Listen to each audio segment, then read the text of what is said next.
બિલકુલ ખૂબ મોટા સમાચાર નવી દિલ્હી બેઠક પરથી અરવિંદ કેજરીવાલની હાર થઈ છે। અરવિંદ કેજરીવાલ નવી દિલ્હી બેઠક પરથી હાર્યા છે।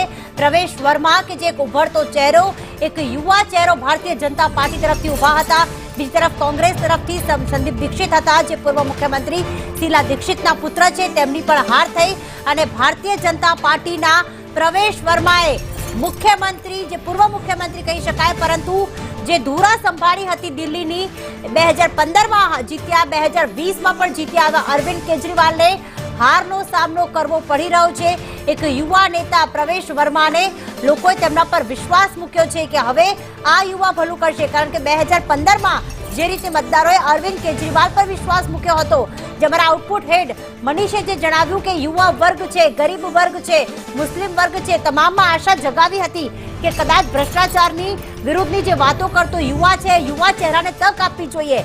2015માં તક આપી, 2020માં તક આપી, પણ 2025માં જ્યારે પોતે તેમના પર જ ભ્રષ્ટાચારના આરોપ લાગ્યા ત્યારે એ વખતે તેમને જાકારો આપવામાં આવ્યો છે।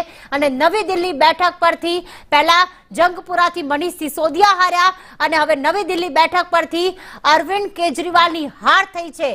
ભારતીય જનતા પાર્ટીના પ્રવેશ વર્મા કે જે એવું પણ કહેવાય છે કે જો ભાજપ જીતે છે તો શું એમના પણ, આમ તો ભારતીય જનતા પાર્ટીના નેતાઓ ફોડ પાડતા જ નથી। જ્યારે એમને પૂછવામાં આવે કે મુખ્યમંત્રી કોણ, ત્યારે એવું જ કહેવામાં આવે છે કે વિધાયક દળના નેતા નક્કી કરશે, એ બેઠકમાં નક્કી કરશે કે આખરે મુખ્યમંત્રી કોણ હશે। પણ પ્રવેશ વર્મા જે એક દાવેદાર ગણવામાં આવે છે મુખ્યમંત્રીના, ત્યારે નવી દિલ્હી બેઠક પરથી અરવિંદ કેજરીવાલની હાર, અને જેણે પૂર્વ મુખ્યમંત્રીને હરાવ્યા, જેણે આમ આદમી પાર્ટીના કરતા ધરતાને હરાવ્યા છે, તેવા પ્રવેશ વર્મા શું મુખ્યમંત્રી બની શકે છે? નુપુર પટેલ અમારી સાથે જોડાઈ ગયા છે। નુપુર, પ્રવેશ વર્માનું નામ આમ તો આગળ ચાલી જ રહ્યું હતું, કોઈએ ફોન નથી પાડ્યો, પણ જે મોટા નેતા છે, હવે અરવિંદ કેજરીવાલને એમણે હરાવ્યા છે તો કદાચ એમનું સ્થાન વધારે ઉપર થઈ જાય છે, ત્યારે કોણ હશે મુખ્યમંત્રી? કયા કયા નામ ચર્ચામાં?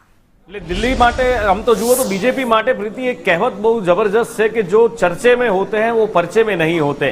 અને આપણે જોતા આવ્યા છીએ ગુજરાતથી લઈ પછી રાજસ્થાન હોય, મધ્યપ્રદેશ હોય, બીજેપીને કળી શકાય એમ નથી। ઓફકોર્સ જાયન્ટ કિલર પ્રવેશ સિંહ વર્મા સાબિત થયા છે, એમના ફાધર પણ મુખ્યમંત્રી રહ્યા છે, અને આપણે હિસ્ટ્રી જાણીએ છીએ કે જે મદનલાલ ખુરાના એમની ઉપર ભ્રષ્ટાચારના આરોપ લાગ્યા, અને એ વખતે સાહેબસિંહ વર્મા કે જેમનો ઉદય થયો હતો, અને ત્યારબાદ ડુંગળીના કારણે ડુંગળીના ભાવ વધ્યા અને એના કારણે એમણે સીએમ પદની ખુરશી છોડવી પડી હતી। એમના પિતા પ્રવેશ વર્માના પિતા પણ સાહેબસિંહ વર્મા પણ મુખ્યમંત્રી હતા, એટલે એમનું દાવેદારી 100% વધે છે, અને એ દાવેદારી એમની વધવાની અત્યારે દેખાય, પણ એની ઉપર મોહર પણ વાગતી દેખાય છે કે ભાઈ અરવિંદ કેજરીવાલને હરાવ્યા છે। એવું લાગતું હતું કે અરવિંદ કેજરીવાલને કદાચ કોઈ હરાવી જ ન શકે, પણ એ અરવિંદ કેજરીવાલને હજી એક્ઝેક્ટ આંકડો નથી આવ્યો, પણ જાણવા મળી રહ્યું છે લગભગ 1800 થી 2000ની આસપાસ વોટથી તેમણે હરાવ્યા છે। કોંગ્રેસની ભૂમિકા પણ આમાં છે, વોટ પણ કપાયા છે, અલગ અલગ પાર્ટીઓની રણનીતિ પણ અપનાવાઈ છે, નાની નાની પાર્ટીઓથી વોટ કાપવાની, ગમે તે, પણ આખરે પ્રીતિ જોવાય છે પરિણામ, અને પરિણામમાં બતાવે છે કે પ્રવેશ વર્માએ